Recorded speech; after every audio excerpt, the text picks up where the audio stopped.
Mitrailleuse. C'est un avion qui fait rêver des générations de passionnés d'aviation. Le bombardier B-17, c'est le bombardier mythique de la Seconde Guerre mondiale. Il a été conçu dans les années 30, mais il va être construit à 12 500 exemplaires. Et c'est surtout lui qui va larguer le plus gros tonnage de bombes de tout le conflit. Fabriqué en 1943 par l'usine Boeing de Seattle, le Hurrid est un titan du ciel de près de 23 mètres de long et 31,60 mètres d'envergure.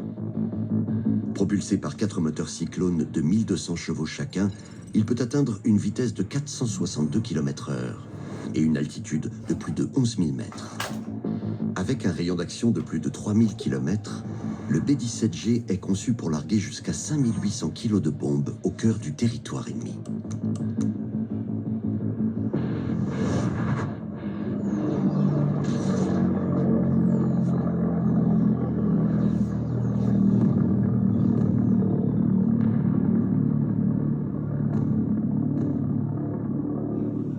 Le B-17G, lors de ses longues missions, a besoin de se protéger.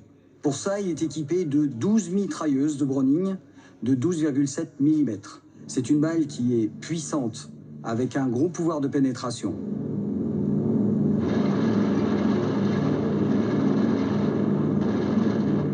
Son système d'armes ne laisse aucun angle mort autour de l'appareil, ce qui lui vaut le nom de forteresse volante.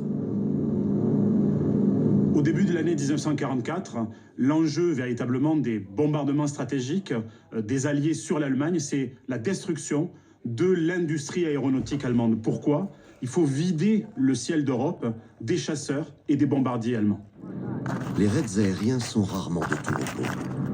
Les chasseurs allemands attaquent en meute. Quelques rafales bien placées suffisent parfois à détruire un appareil.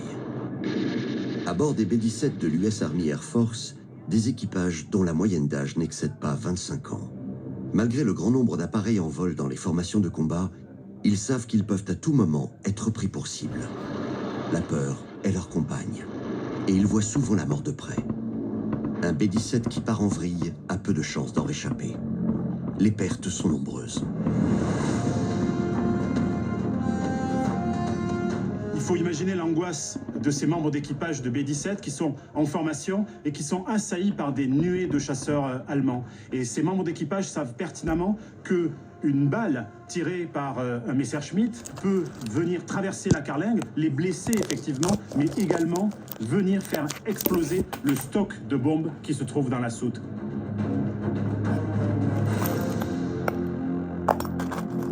Et à ce moment-là, l'avion est disloqué, ou alors il part en flammes, et c'est la fin. Pour accomplir leur tour de service, chaque membre de l'équipage doit participer à un certain nombre de missions. Depuis 1944, ce chiffre passe de 25 à 30 pour les aviateurs basés en Angleterre. Pour ceux stationnés en Italie, c'est 50 vols de combat qu'il faudra accomplir avant le retour à la maison. Les aviateurs expérimentés manquent de plus en plus. Pour ces hommes, dès le premier vol, le compte à rebours est enclenché.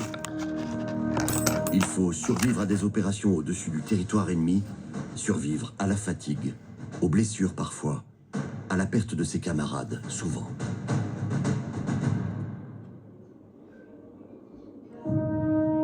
Après avoir débarqué en Sicile, dans le sud de l'Italie, et libéré la Corse, les Alliés sont bloqués par les Allemands devant la ligne Gustave. Tous les jours, des escadrilles décollent pour bombarder les lignes d'approvisionnement ennemies. Depuis sa libération au mois de septembre 1943, la Corse a été couverte de bases aériennes. 17 ont été construites à la hâte, à tel point que les GI ont rebaptisé l'île de beauté. Ils l'appellent USS Corsica, comme s'il s'agissait d'un porte-avions de la Navy.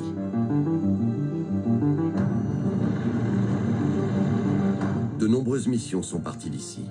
Certains pilotes n'y sont jamais revenus.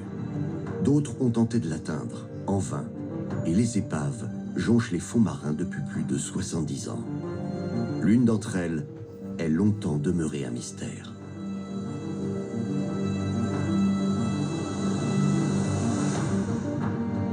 Une épave de B-17 longtemps oubliée gît par une trentaine de mètres de fond au pied de la citadelle de Calvi. Philippe Castellano, spécialiste de ce type de vestiges, la connaît bien. Nous sommes à la verticale de l'épave de la forteresse volante. L'eau est d'une limpidité incroyable, d'une clarté fabuleuse. Je pense que nous allons pouvoir deviner la magnifique silhouette de l'avion dès les 6-7 mètres de profondeur atteints.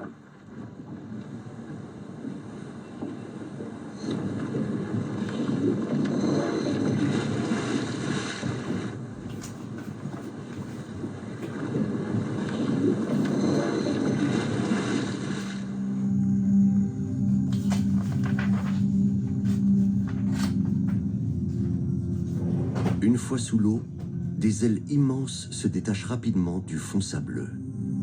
Cela ne fait pas de doute. Il s'agit bien d'un quadrimoteur B-17.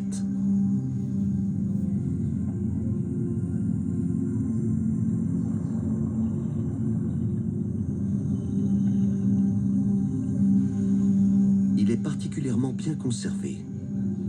Son nez pointe en direction de la côte.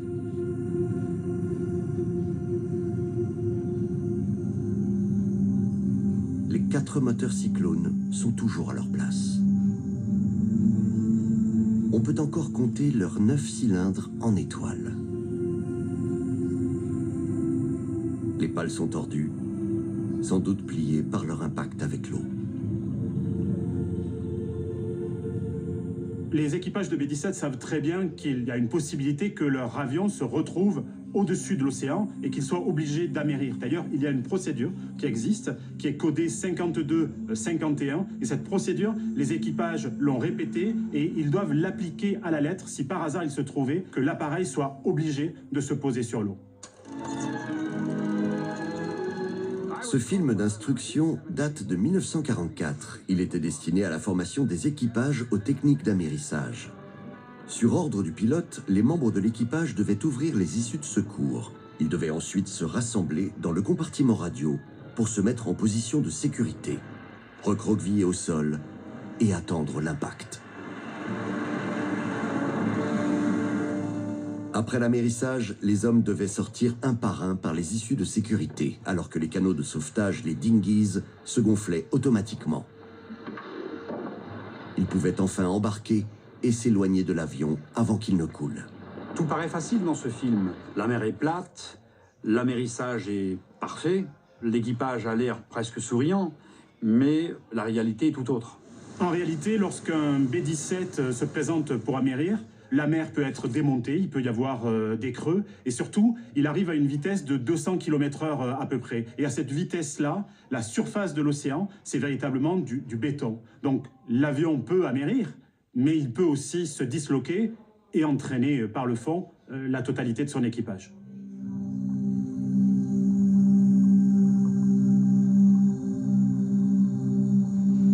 Dans la cabine, les 2 sièges des pilotes et les commandes de vol.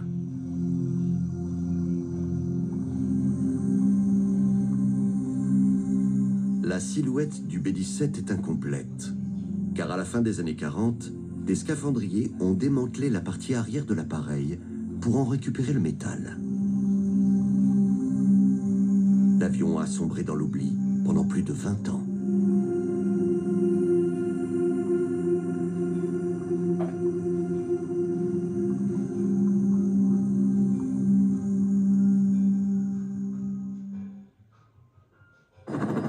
En 1964, un groupe de plongeurs corses entend parler d'une vieille épave au fond de la baie. Ces passionnés décident de la retrouver. Ils effectuent alors 12 plongées et repèrent rapidement les restes. Le fuselage est recouvert d'une épaisse couche d'algues. Il est donc impossible de lire le marquage de l'avion et de l'identifier. Les plongeurs pénètrent à l'intérieur de la carlingue et découvrent un parachute, des ossements humains, une paire de chaussures, des vestiges de tenue de vol. En explorant les contours de l'épave de l'extérieur, ils découvrent d'autres ossements humains. Le 1er mars 1965, le consul des États-Unis à Marseille est informé par courrier de cette découverte. Le 30 juin 1965, l'armée américaine envoie à Calvi une équipe de spécialistes en identification de soldats disparus. Ces experts enquêtent auprès des autorités françaises. Ils interrogent également les nombreux habitants de Calvi, témoins directs d'un amérissage survenu 20 ans plus tôt. Beaucoup se remémorent parfaitement cet événement. Un B-17, les moteurs fumants, aurait été vu effectuer un large virage au-dessus de la ville, puis amérir dans la baie. C'était au début de l'année 1944. Ces experts demandent aux plongeurs corses de les accompagner sur l'épave.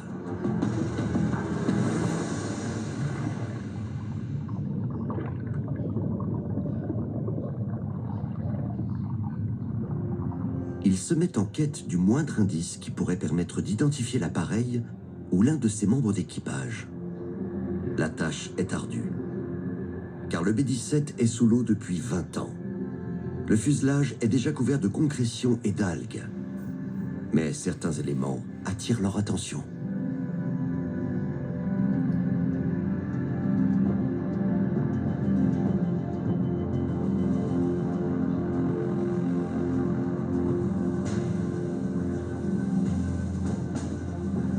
Lors de la fouille, les plongeurs retrouvent dans la vase une plaque d'identité militaire. Les informations sont encore lisibles. George Murphy. Matricule 32 36 41 06.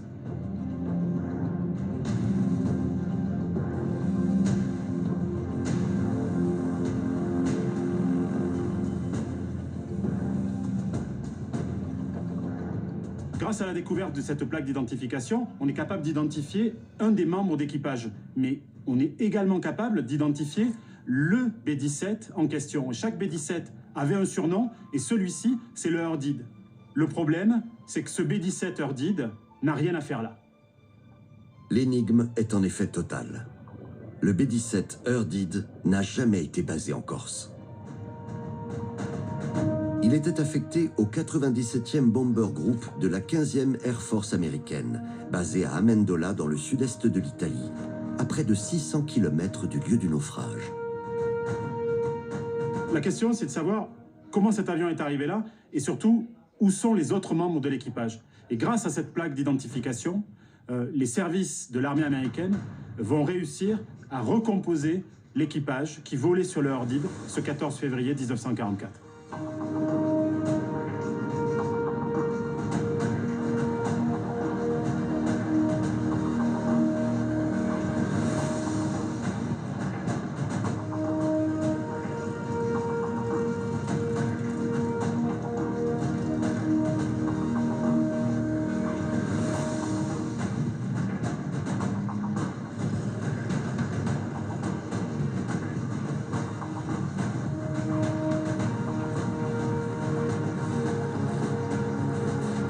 Le sous-lieutenant Frank Chaplik était pilote du B-17G Urdid.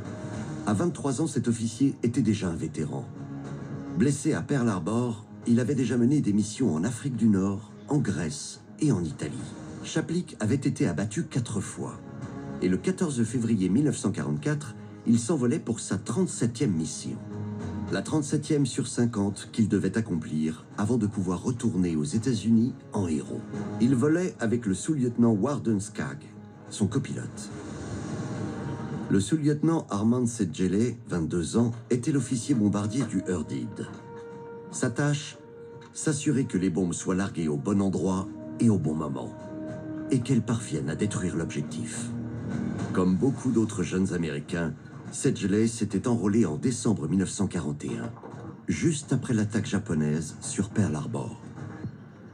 Avec eux volaient aussi le sergent Robert Householder, opérateur radio, et les sergents George Murphy, Joseph Baron et Tony Duca, mitrailleur. 10 hommes constituent l'équipage du bombardier. Ils viennent des 4 coins des États-Unis et ont en commun d'être très jeunes, une vingtaine d'années en moyenne.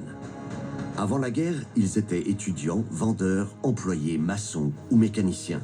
Certains sont mariés, d'autres sont célibataires.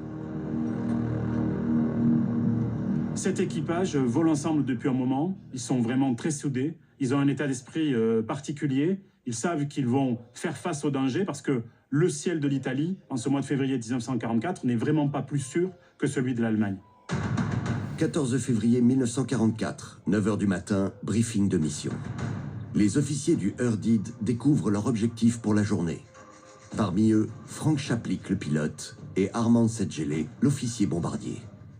Les appareils devront d'abord survoler la mer Adriatique loin des côtes occupées, pénétrer ensuite en territoire ennemi et atteindre la ville de Vérone.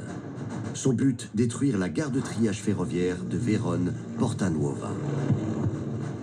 Cet objectif hautement stratégique est le point de passage obligé pour les nombreux convois de ravitaillement en provenance du Reich et à destination du front. Le détruire signifie donc affaiblir considérablement la capacité de défense d'un ennemi sérieusement accroché au terrain. L'équipage de Chaplik connaît cet objectif puisque le 97e Bomber Group l'a déjà attaqué le jour précédent. Dans des attaques réussies, il se trouve qu'une gare de triage est rapidement réparée. Il suffit de ratiboiser, on égalise le terrain, on remet des rails et c'est reparti. Les Allemands savent que la gare de Vérone est un objectif prioritaire. Et donc, ils vont s'organiser pour la défendre, coûte que coûte. Et donc, la surprise ne jouera plus. Les hommes du Urdid vont donc devoir retourner au-dessus de Vérone pour bombarder un objectif qui sera rudement défendu. Ils savent aussi qu'ils vont risquer leur vie et que certains de leurs camarades ne reviendront pas. À 9h55, l'ordre est donné. Le premier appareil du 97e Bomber Group s'engage sur la piste. En tout, 39 B-17 et près de 400 aviateurs décollent du terrain d'aviation d'Amendola et mettent le cap sur Vérone, à 650 km de là. La mission de ce 14 février prévoit un vol de 7 longues heures aller-retour, pendant lesquelles les troupes nazies tenteront de détruire le plus grand nombre d'appareils alliés. Un des plus grands dangers pour ces aviateurs, c'est bien évidemment la flak, autrement dit les batteries anti-aériennes. Le territoire ennemi, il en est truffé, il y en a partout. La DCA allemande est composée de canons capables de tirer des obus de 88 mm et 105 mm à plus de 10 km d'altitude. Aucun avion ne peut voler plus haut. Personne n'est à l'abri. Ces projectiles, programmés pour exploser au cœur des formations alliées, créent des barrages de feu extrêmement denses. À chaque explosion, des milliers d'éclats incandescents fendent les fuselages. Traverser un barrage d'artillerie anti-aérienne, c'est risquer sa vie à chaque instant. Pour tenter de survivre à ce déluge de shrapnel, les aviateurs sont équipés de gilets par éclat et de casques anti-flak. L'équipement anti-flak ne protège uniquement que le plastron avant, le plastron arrière, donc les organes, tout, et en même temps, au niveau du casque, la tête. Mais les membres, bras et jambes ne sont pas protégés. Et si un obus de flak éclate très proche de la carlingue, à peu de choses près, le malheureux n'aura pas beaucoup de chance de s'en tirer malgré son équipement.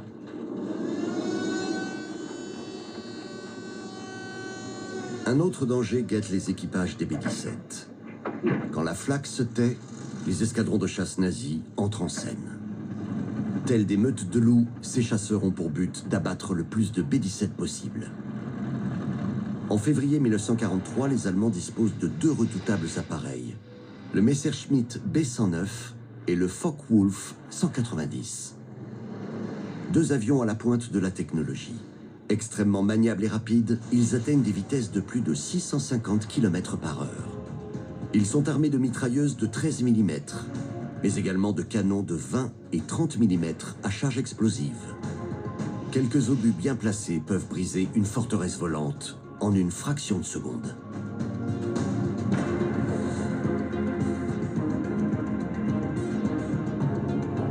Alors, après le décollage, pour se défendre au mieux des chasseurs allemands, les B-17 du 97e Bomber Group constituent une formation de vol en rang serré en forme de diamant. Ainsi disposés, les bombardiers peuvent se protéger mutuellement et concentrer le feu de leurs centaines de mitrailleuses sur les appareils ennemis. Au sein de la formation en diamant du 97e Bomber Group, la position du Urdid est la plus dangereuse. Pourquoi? Parce qu'elle est située en arrière toute et à l'extrémité gauche donc, du groupe. Il était bien sûr le plus sujet à l'attaque de la chasse allemande, si c'était le cas. Cette position ne plaisait pas du tout aux équipages, mais il fallait bien que quelqu'un la prenne. Ce jour-là, elle est revenue à l'équipage du sous-lieutenant Chaplik. Il faut imaginer ce que ça représente d'avoir un nuage de bombardiers B-17 de 30 à 40 appareils qui sont assaillis par des dizaines de chasseurs ennemis. Les balles fusent dans tous les sens. Les chasseurs viennent virevolter littéralement entre les avions. C'est un véritable chaos.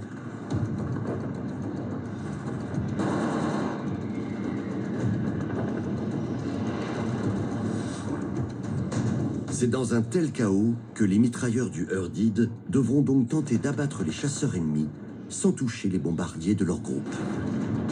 Ces aviateurs sont aussi importants que les pilotes. De leur action dépend la survie de tout l'équipage et l'accomplissement de la mission.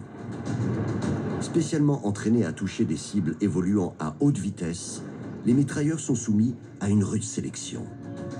Seuls les meilleurs tireurs sont intégrés aux équipages des forteresses volantes.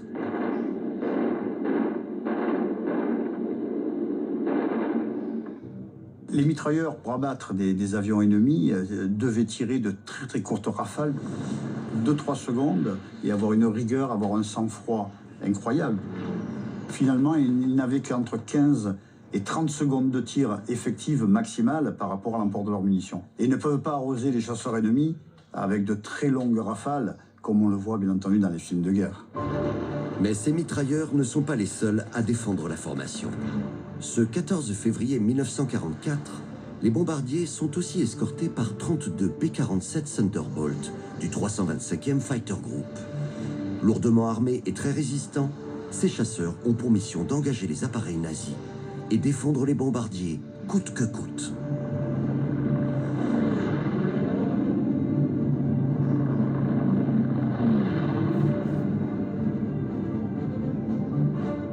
Une heure après le décollage, la formation se retrouve désormais au-dessus de la mer Adriatique. L'équipage du Herdid remarque un avion ami qui perd du terrain. Le bombardier rencontre visiblement des problèmes techniques. Il est obligé de mettre le cap vers le sud. Pour son équipage, la mission est terminée. L'ordre de tester les armes est ensuite donné.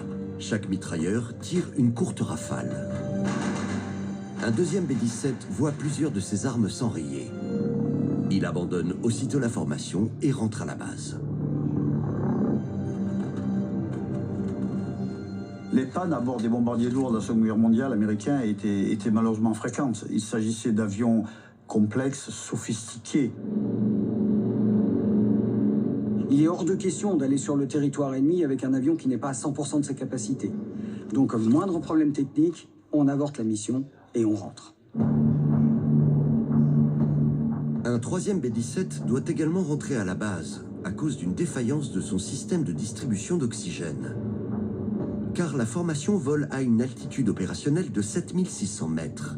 Et à cette altitude extrême, le taux d'oxygène est faible. En cas de panne du système de respiration, les aviateurs perdraient rapidement connaissance. Mais les hommes d'équipage ne sont pas les seuls à souffrir du fait de l'altitude. Les moteurs du B-17 ont été adaptés au vol à plus de 5000 mètres.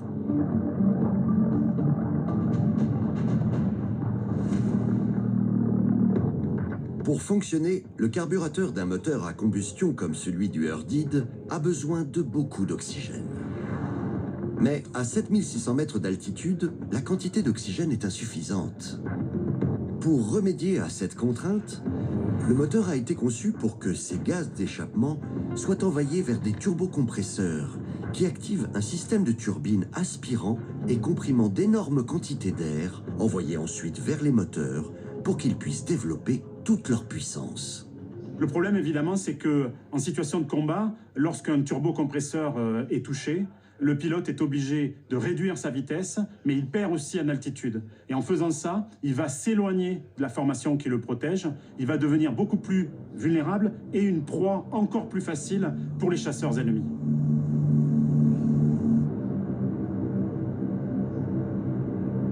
On peut dire que sur le plan mécanique, le turbocompresseur, si ces appareils étaient le talon d'Achille. dernier danger menace l'équipage du Hurdid, car à 7600 mètres, le froid aussi peut tuer. Seule la cabine du pilotage et le nez de l'avion reçoivent une partie de la chaleur des moteurs, mais la carlingue n'est pas chauffée. En vol, la température peut descendre jusqu'à moins 50 degrés. Les équipages sont subis à cette rudesse de température. Au moindre contact de la peau avec le métal, elle colle instantanément. Nombreux sont les gelures, les engelures, les amputations qui ont lieu au retour de mission. Pour se protéger de ce froid paralysant, les aviateurs portent une tenue de vol en cuir, doublée en laine de mouton, complétée d'un casque, de gants et de bottes fourrées. L'ensemble de cette tenue est branché au système électrique de l'appareil et chauffé par une résistance. Alors l'inconvénient de cette tenue de vol, c'est qu'elle est très encombrante, très épaisse, très lourde. Le mitrailleur est vraiment très peu agile au niveau de ses mouvements, un petit peu comme un scaphandrier. Après 3h30 de vol, le 97e Bomber Group se trouve désormais au-dessus du territoire ennemi. Et sans avoir rencontré la moindre résistance. Il vole au-dessus d'une importante couche nuageuse. À 13h30, les B-17 arrivent à proximité de Vérone et ouvrent les soutes des bombes. L'avion leader effectue alors un dernier virage de 20 degrés sur tribord pour corriger l'angle d'attaque de la formation. Les autres B-17 suivent avec un léger temps de décalage. Le Hurdid, en position externe à gauche, se retrouve donc isolé pendant quelques instants. C'est à ce moment précis que des chasseurs ennemis apparaissent soudainement à l'arrière de la formation. Des Messerschmitt Bf-109. En quelques secondes, les chasseurs allemands se trouvent à distance de tir. Ils ouvrent le feu sur le Hurdid. Instantanément, de la fumée sort de 3 de ses moteurs. C'était vraiment l'une des techniques des pilotes de chasse. Ils attaquaient avec le soleil dans le dos, pour profiter véritablement du halo duquel ils surgissaient pour éblouir leurs adversaires. Et souvent, on entend dans les vacations radio des B-17, « Ils arrivent, ils sont dans le soleil, ils sont dans le soleil ». Le bombardier riposte. Les équipages des autres B-17 constatent que de nombreuses rafales sont échangées entre les Messerschmitt et le Hurdid. Harcelé par les chasseurs nazis, le Hurdid perd rapidement de l'altitude et de la vitesse et s'éloigne de la formation. Aucun des aviateurs amis ne peut plus désormais l'apercevoir. C'était souvent le cas pour les équipages de B-17.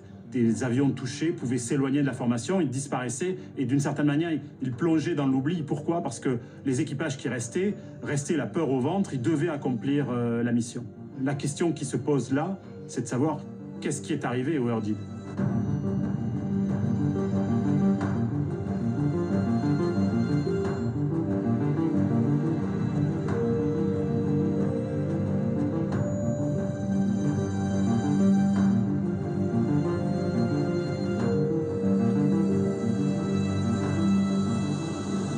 Les comptes rendus de mission des membres de l'équipage, déclassifiés par l'armée américaine en 1973, retracent rigoureusement l'épopée du Hurdid.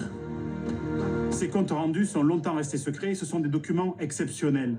Pourquoi? D'abord parce qu'ils nous disent que certains membres de l'équipage ont survécu au crash. Et ensuite, ils nous racontent minute après minute le calvaire du B-17 Hurdid ce 14 février 1944.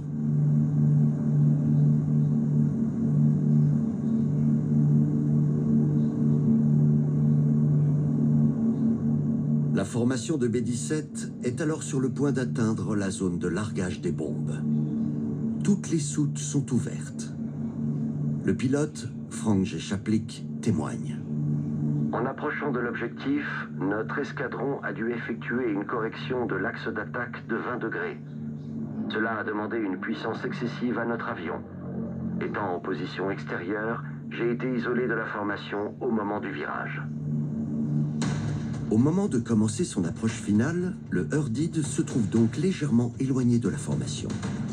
Le pilote Frank Chaplik passe alors les commandes de l'avion à Armand Sedgele, l'officier bombardier, installé dans le nez de l'appareil. Depuis son poste, Sedgele domine le paysage, qu'il observe à travers un dispositif extrêmement sophistiqué, le viseur Norden. Il s'agit d'un dispositif électromécanique qui permet de cibler l'objectif en tenant compte, bien entendu, de l'altitude et de la vitesse du vent. C'est l'officier bombardier de l'appareil qui est en charge de gérer le viseur Norden. Et par un œilleton, il va prendre en charge le pilotage de l'avion et amener l'appareil là où il doit se trouver à un moment donné pour le largage des bombes.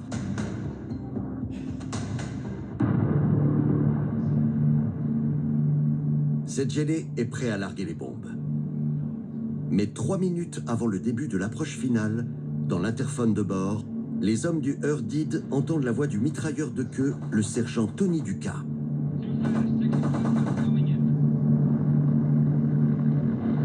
Des chasseurs ennemis approchent par l'arrière. En l'espace de quelques secondes, un Messerschmitt Bf-19 se place juste derrière le Urdid et il fait feu de toutes ses armes.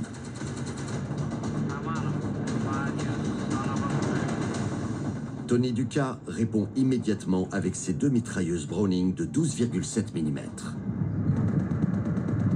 Mais celle-ci s'enraye subitement et le laisse sans défense, alors que les moteurs du Urdid, touchés par les chasseurs nazis, commencent à émettre de la fumée.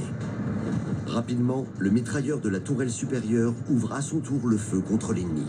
Dans le rapport, il raconte: l'appareil a effectué une manœuvre de fuite qui m'a permis de tirer sur lui seulement quelques rafales.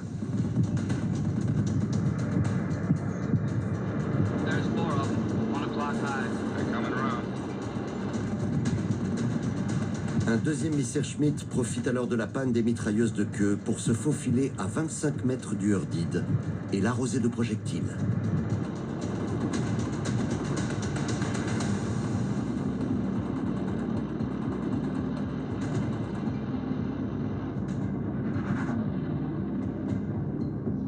Le chasseur ennemi a infligé des dégâts sévères à notre appareil. Des balles explosives ont touché ma tourelle, brisé la verrière devant et derrière moi et bloqué mon champ visuel.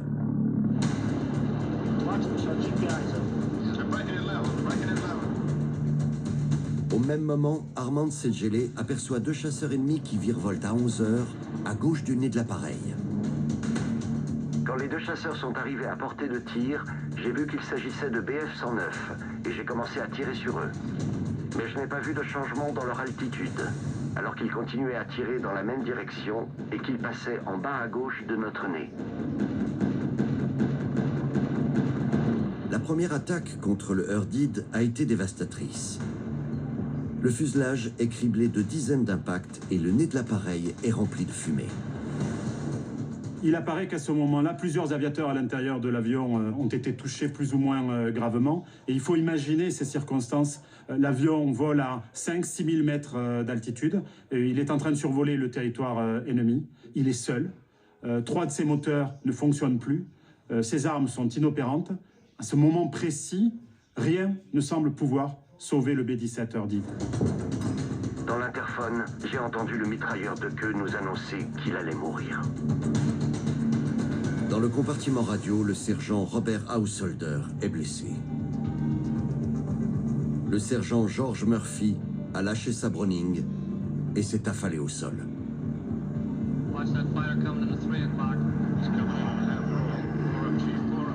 Les pilotes allemands n'ont qu'un seul objectif, détruire l'appareil, le cribler littéralement de balles, pour faire en sorte que ces moteurs qui fument se transforment en brasier et qu'ils brûlent, ou alors qu'ils décrochent et qu'il aille se cracher au sol. C'est alors que la tourelle dorsale est attaquée par un autre Messerschmitt. Le 3e appareil ennemi m'a donné l'occasion de tirer 50 à 75 cartouches sur lui. Mais ces tirs ont endommagé le système électrique de ma tourelle, rendant mes armes inopérantes.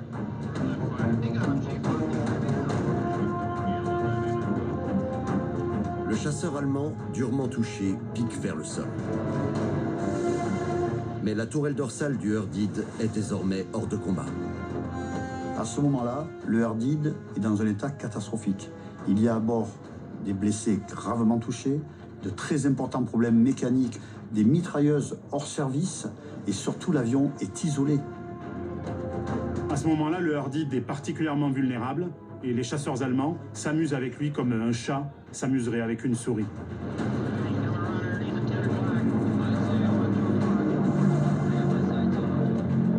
Après cette première attaque, les 3 moteurs du Hurdied sont lourdement endommagés. Le pilote Frank Chaplik se souvient de l'état lamentable de son appareil. Les chasseurs ont détruit le moteur numéro 4 et les turbocompresseurs des moteurs numéro 2 et 3. La nacelle du moteur numéro 2 avait de gros impacts d'obus de 20 mm. Le pire est arrivé. 2 turbocompresseurs ont été touchés. Sans cet apport extraordinaire en oxygène, le Hurdied ne développe plus assez de puissance. Avec 2 turbocompresseurs endommagés, il y a une perte de puissance évidente par manque d'oxygène lié à l'altitude où vole l'appareil. Il va falloir donc que le pilote descende dans des couches plus denses pour que ces moteurs ne s'étouffent pas, mais cela va amener à ce que l'appareil soit encore plus isolé de la formation, mais encore une proie aisée pour la chasse allemande. Entre-temps, les B-17 sont arrivés sur le point de largage.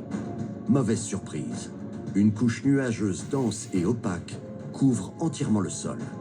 Dans ces conditions, il est impossible de repérer l'objectif. Les B-17 ferment alors leur soute. La mission est annulée.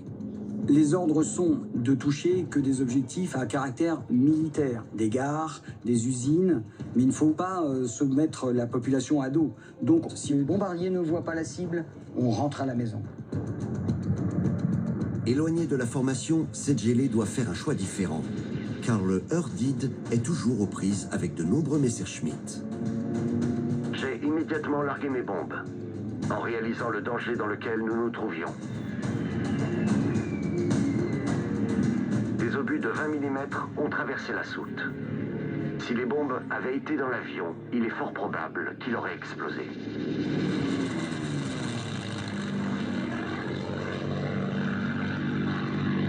Les chasseurs ennemis harcèlent sans cesse le bombardier. Un Messerschmitt Bf-109 volait sur notre aile droite, puis a tourné en direction du nez de notre avion. J'ai tiré sur l'ennemi alors qu'il virait, et j'ai continué à tirer jusqu'à ce qu'il explose. Les minutes du Hurdied sont désormais comptées. Mais soudainement, Sedgele remarque d'autres silhouettes dans le ciel. J'ai remarqué 2 P-47 qui arrivaient de l'avant, et les Bf-109 nous ont quittés immédiatement. La chance a fait que 2 P-47 Thunderbolt américains sont arrivés à la rescousse du Hurdied en attaquant les chasseurs qui s'en servaient comme cible. C'était des petits avions par rapport aux bombardiers. Ils pouvaient virevolter, bien entendu, dans tous les sens. Ils pouvaient éclater les formations de chasseurs allemands. Ils étaient là pour ça. À quelques minutes près, si les chasseurs américains n'étaient pas intervenus, il est certain que le Hurdied aurait été abattu sur l'Italie du Nord. Le Hurdied est à présent escorté par les P-47, mais il n'est pas encore sauvé. Une épaisse fumée émane de 3 de ses moteurs. Des flammes sortent de 2 d'entre eux. Le Hurdied risque de se transformer en boule de feu. Les moteurs partent en feu, bien évidemment. Il y a énormément d'essence, énormément d'huile très chaude à l'intérieur.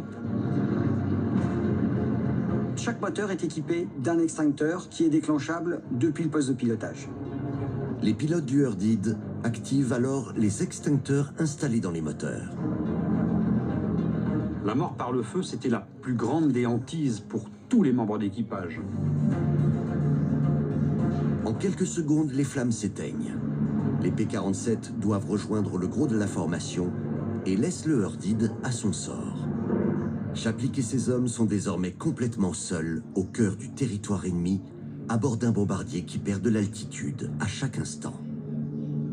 Le Hurdied, mal en point, n'a plus qu'un seul moteur complètement valide, à 100%. Chaplik sait qu'il doit compter sur ce moteur en le gardant en sur-régime. Seulement, il sait aussi qu'en faisant cela, il risque d'arriver à une casse moteur.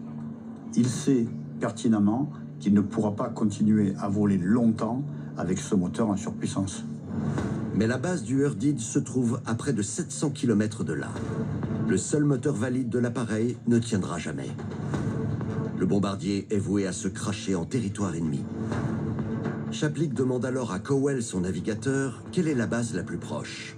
Sa réponse, le terrain d'aviation de Calvi, en Corse. L'île est depuis 5 mois entre les mains des Alliés. Calvi se trouve à environ 350 km de l'endroit où il est. C'est donc jouable. Le Eardid met le cap au sud-sud-ouest. Une fois le danger passé, Sedgeley se préoccupe du sort de ses camarades de combat. Je suis allé dans le compartiment radio. J'ai trouvé l'opérateur gisant au sol.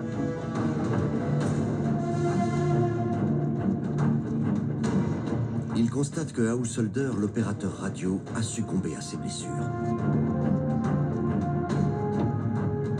Il avance alors dans la carlingue et retrouve Murphy, le mitrailleur latéral gauche, allongé sur le dos. J'ai cru qu'il avait seulement perdu connaissance. Mais j'ai alors découvert une blessure par balle dans sa poitrine et un autre impact plus large sur le ventre. Sedgeley ne peut plus rien pour son camarade. Il est décédé.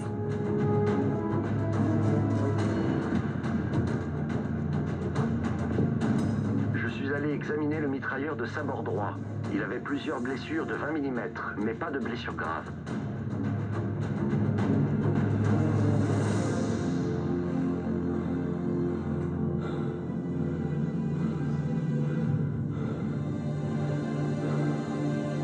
Sedgeley se rend alors dans la queue de l'avion, au poste de Tony Ducat, le premier à avoir été touché.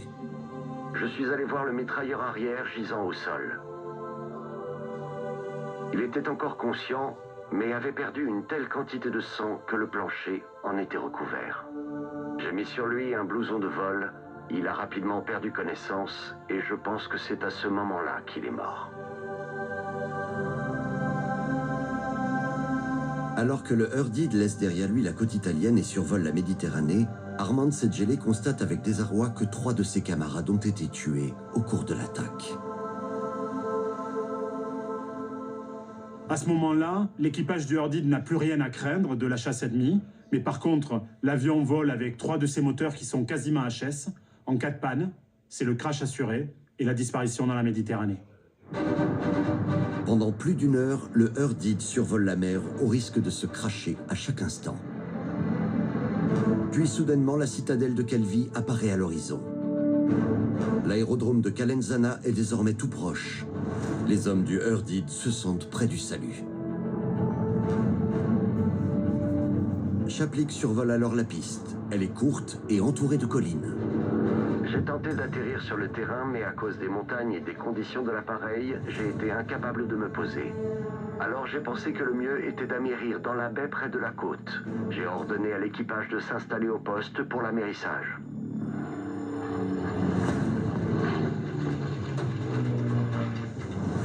Le Eardid se rapproche de la surface de l'eau. Les hommes se préparent à l'impact, la peur au ventre. Alors que les pilotes s'apprêtent à poser, tout moteur arrêté, un bombardier de 20 tonnes sur les vagues à une vitesse de près de 200 km/h. L'impact est violent. Dans le compartiment radio, les hommes sont secoués les uns contre les autres.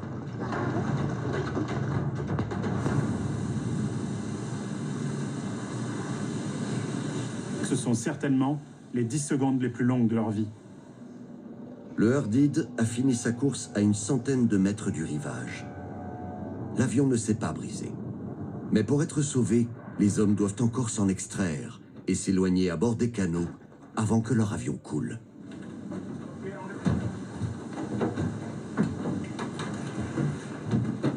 Deux minutes après l'amérissage, le Eardid sombre dans la baie de Calvi.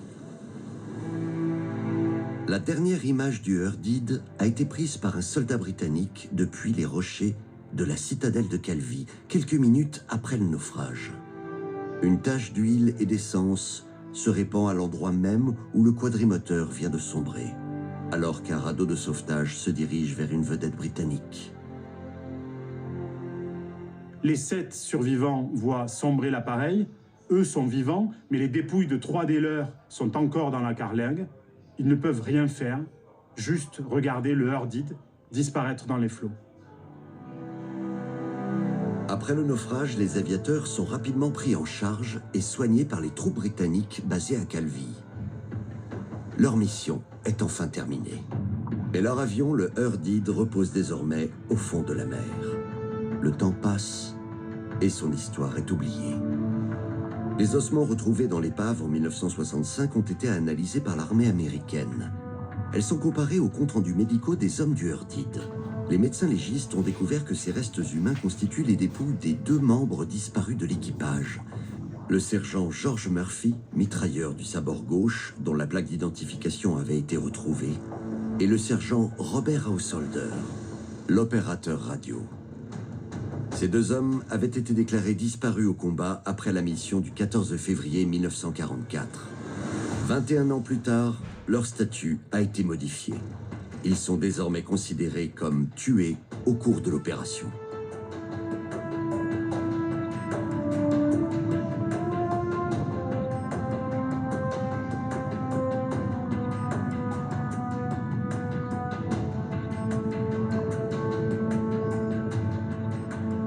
La mission du 14 février 1944 sera la dernière pour les survivants du Eurdid. Sur cette photographie, prise sur une base alliée quelques jours après le naufrage, 6 des 7 rescapés posent ensemble. Pour eux, la guerre est terminée. Ils vont être renvoyés aux États-Unis. Après la guerre, le sous-lieutenant Frank Chaplick est devenu contrôleur aérien à l'aéroport Logan à Boston. Marié pendant le conflit, il a pu fonder une famille et a eu 2 enfants. Armand Segele est retourné auprès de sa famille à Lakewood, dans le Colorado. Après la guerre, il a travaillé dans le secteur aéronautique civil, s'est marié et a eu 4 enfants. Tous les autres survivants ont pu retourner dans leur ville d'origine auprès de leur famille. Les restes humains de Murphy et Householder, récupérés et identifiés en 1965, ont été enterrés dans leurs villes respectives. Eux aussi sont rentrés à la maison. Le corps du mitrailleur de queue Tony Ducas n'a jamais été retrouvé. « 75 ans après sa dernière mission, sa dépouille repose encore au fond de la mer, avec l'épave du Eurdid.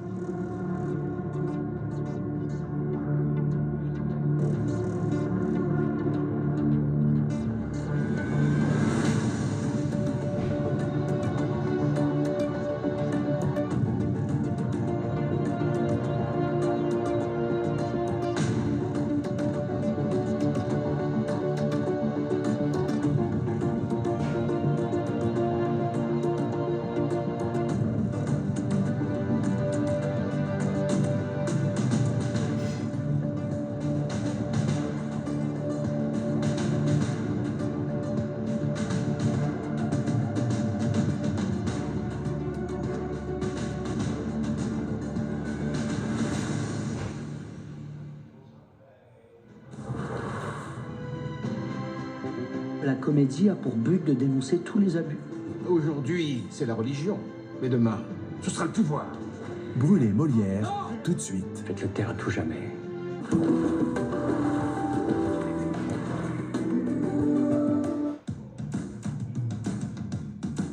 Si vous aussi, vous ressentez un sentiment de satisfaction à l'idée de nettoyer impeccablement vos surfaces textiles, choisissez l'aspirateur injecteur extracteur Parkside et vous serez étonné du résultat. Son système combiné 2 en 1 vous permettra de venir à bout des tâches les plus coriaces.